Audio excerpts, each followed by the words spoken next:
What is up, guys? Welcome back to the channel. Guys, we are back in Sweden, but somebody sent this on the request on my Google form, on one of my other channels, doing some history and stuff. But we got the OBF channel, so y'all make sure y'all subscribe to them. Why Sweden is immune to wars. I always find it interesting. When I have learned Swedish history, seemed like there was always kind of going back and forth, with their Nordic brothers, Scandinavian brothers, sisters, whichever one you prefer, stuff like that. So we're finna check this out, see why they're immune to wars.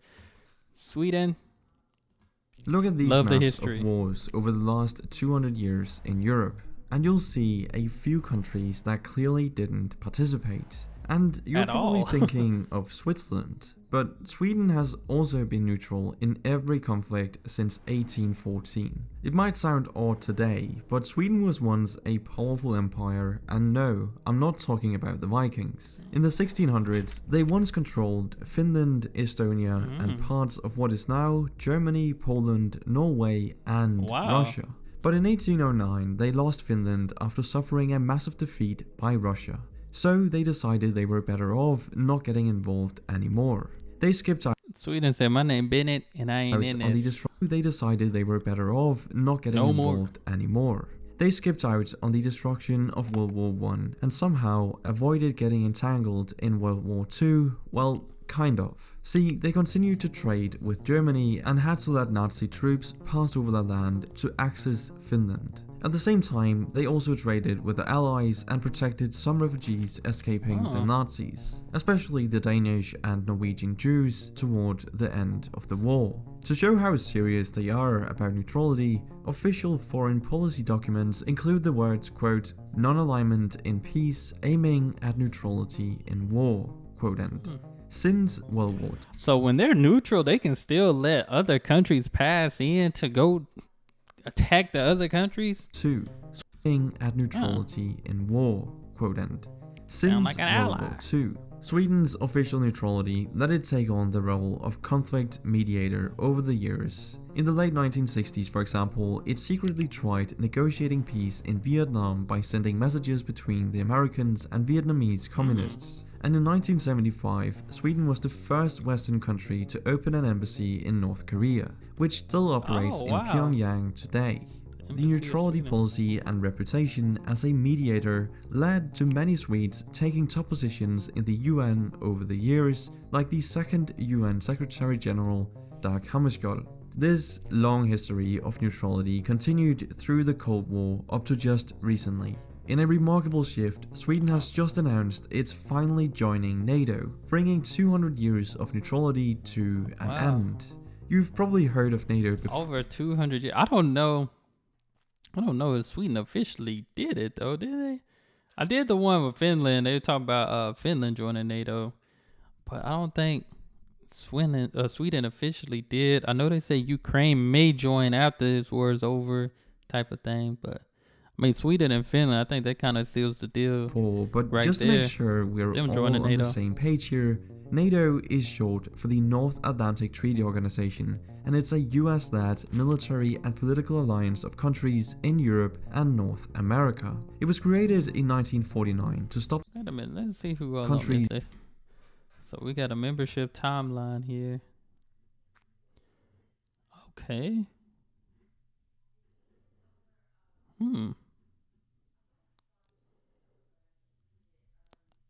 Wow, I didn't know NATO had some North America in there. That's interesting. I need to look up a little bit more about NATO. See over the years the different countries that joined.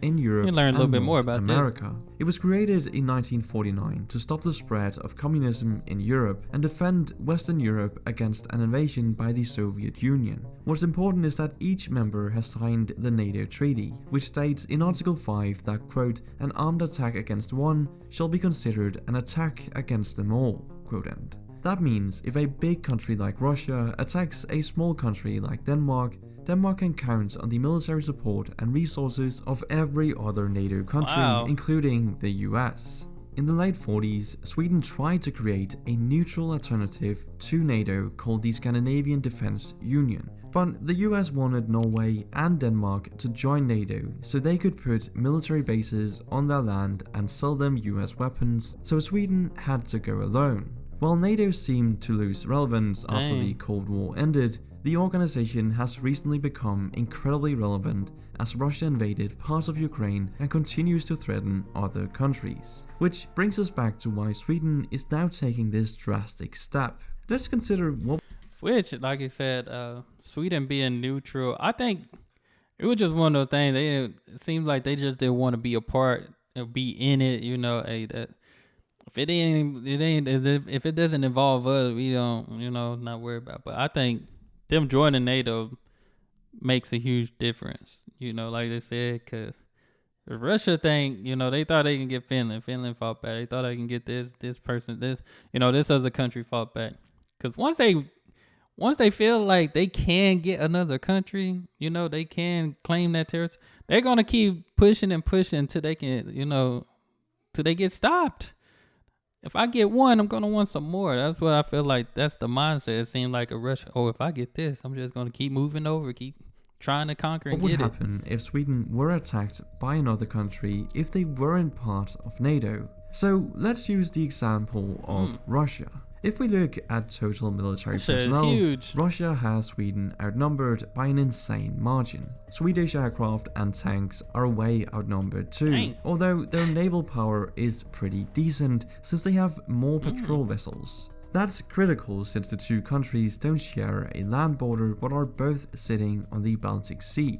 According to the Swedish military, the country aims to hold off an invasion for around 3 months. After that, if no one comes to help, they might have to trade their Volvos in for Ladas and start speaking Russian. And while neutrality may seem to work for Sweden, what neutral countries probably don't want you to know is that the whole idea of being a neutral country is kind of impossible to pull off. See, to fend off potential invaders, you need enough strength to credibly defend yourself.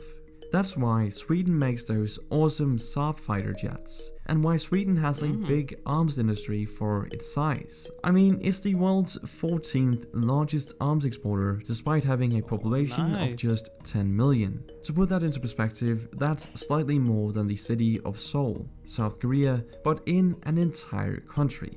It's inevitable that to get the best weapons and technology, one small country probably can't provide everything it needs. This is what historians Mikael Nilsson and Marco Wyss call the armed neutrality paradox. To put it simply, you need the best weapons so no one can force you to pick sides. But you still have to pick sides to get these best weapons. So during the Cold War, Sweden's military bought much of their equipment from the US, which meant they agreed to US demands. In many ways, Sweden was more of an informal NATO ally than an outright neutral country.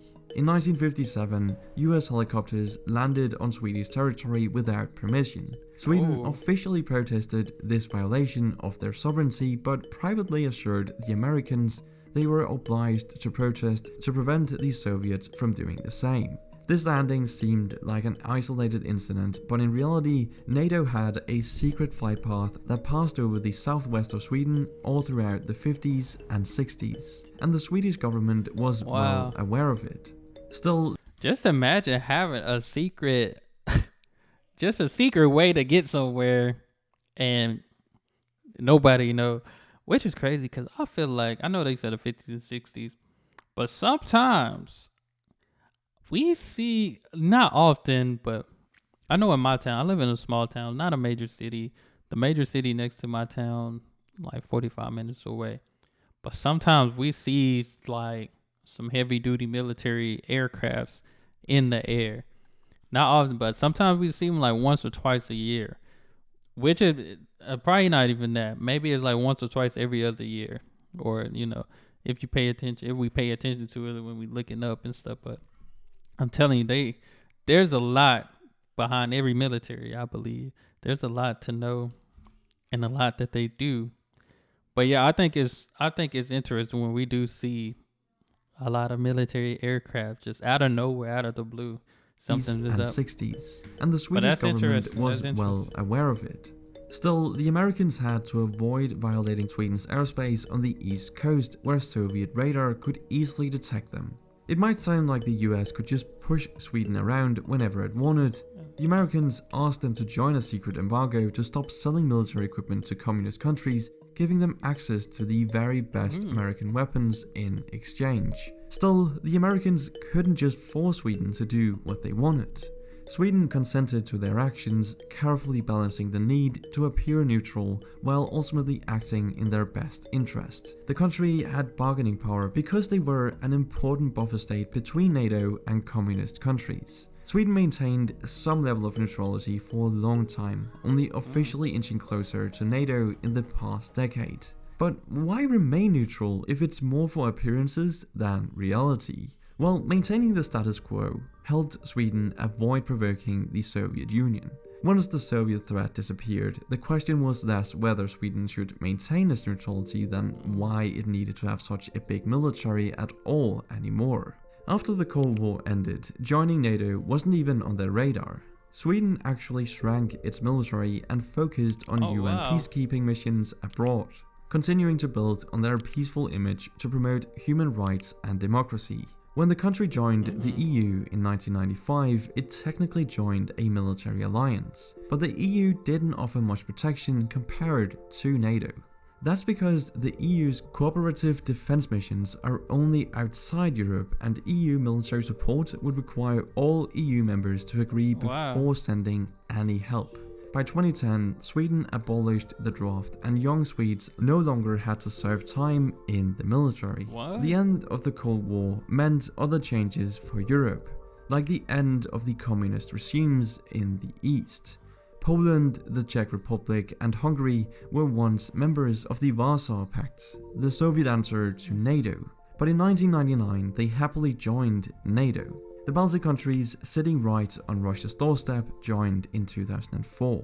NATO actually tried to collaborate with Russia on security during the 2000s, but we probably didn't realize how much NATO's expansion alarmed Vladimir Putin until the invasion of Crimea in 2014. The invasion showed that Europe wasn't as stable as we had thought, suddenly changing the equation for both Sweden and NATO as a whole.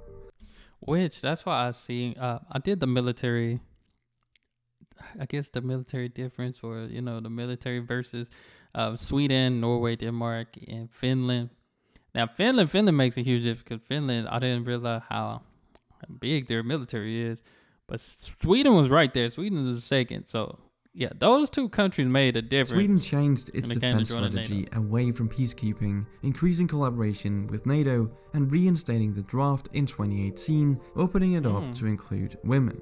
If you look at every year since 2014, Sweden has inched closer to NATO each year, even before public opinion was in favor of joining. In a 2017 report, Sweden's military stated, quote, "Sweden will not remain passive if another EU member state or Nordic country suffers a disaster or an attack. We expect these countries to take similar action if Sweden is affected." Quote end. Though it stated Sweden would need to defend itself for a while before other countries came to its aid. The country also has done a lot to prepare for NATO membership, adopting English as its operational language back in the 90s, becoming a NATO host nation in 2016, and adopting NATO interoperability standards. What that means is standardizing their weapons, training, and procedures so different countries can quickly work together in a crisis. As a host nation, Sweden can more easily help or ask for help from NATO and can host exercises on its soil.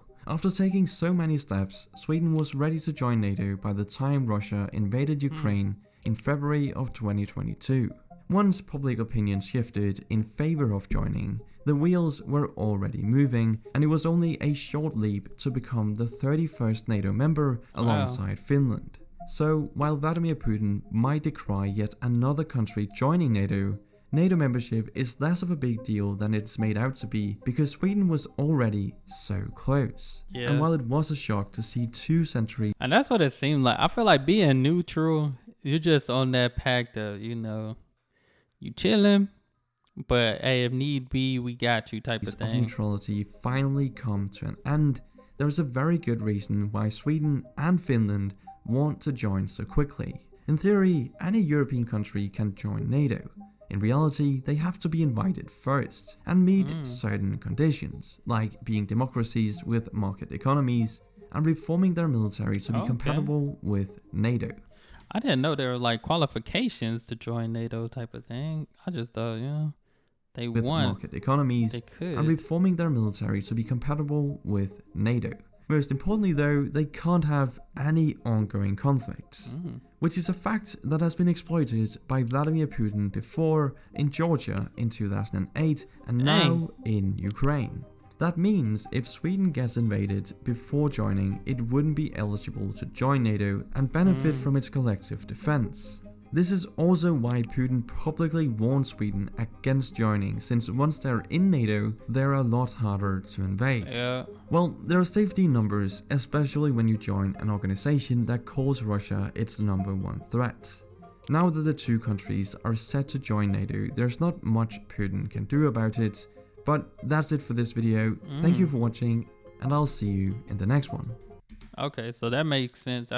That's why a lot of people been telling me that's why Ukraine, they can't join it until after this. So after the conflict is finished. But this was interesting. This was interesting. I got a little breakdown understanding NATO, but yeah, like I said, I feel like Sweden just always, they've been the type to avoid conflict, and I feel like they always knew how strong they were. Even standing alone, it's like, hey, we still got strength around here. But yeah, I'm gonna have to find a video. If y'all know a video I can check out just a little bit more breaking down NATO, so I know exactly what it is, because I got a little breakdown right here. So, but this was good. Appreciate the recommendation. But yeah, Sweden joining NATO, Finland joining. I think those are game changers, because like I said, in Europe, these are two of the biggest militaries in Europe. At least I know for sure Finland and Sweden, like I said, they seem like they had the most when they did that comparison video. Of course, Finland, the top of the top, at least when it comes to, reserves and stuff like that. But always interesting, and to stay on top of what's going on in the world. But yeah, strength in numbers. Golden State Warriors. Not trying to relate it to basketball, but you do have strength in numbers. Hopefully, Ukraine will be able to get in there, after all this, because But it's good that people are still backing them. They still got that support and stuff like that. So, but that's all I have. Y'all hit that subscribe button, send down those recommendations, and y'all be blessed, be the best, and be you. I'm out.